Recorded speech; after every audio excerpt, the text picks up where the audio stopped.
distinguished guests, all who make up this congregation, I would like to share with you for the next few minutes these thoughts.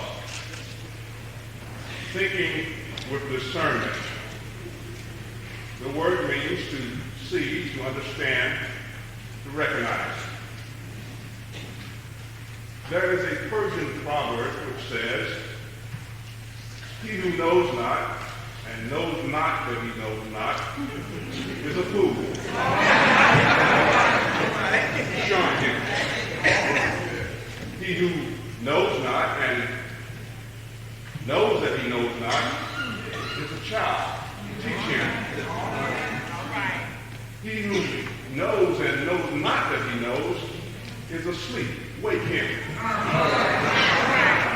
He who knows and knows that he knows is wise. Follow him. Now, how in the world are we to know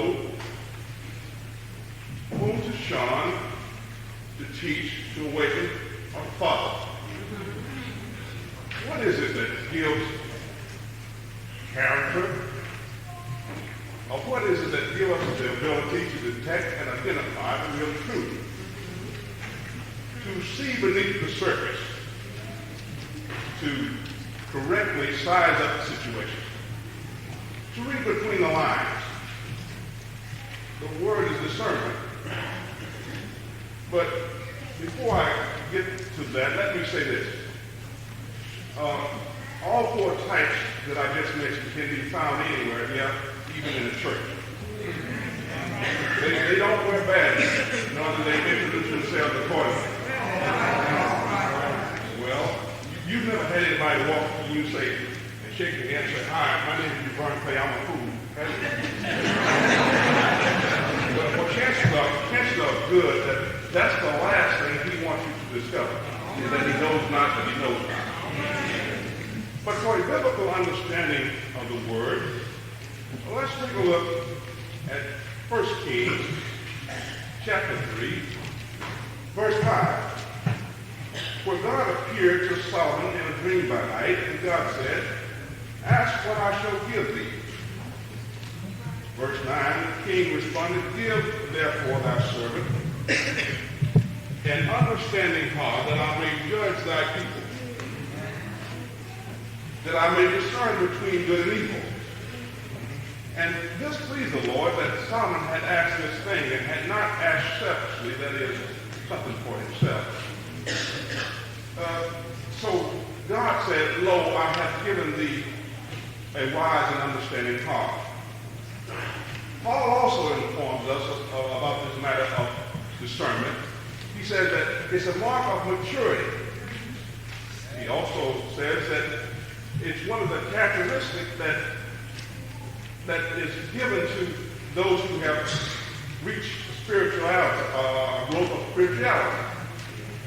Now, Paul also states, and this is from 1 Corinthians chapter verse 2, that the natural man receives not the things of the spiritual of God, because they are spiritually discerned.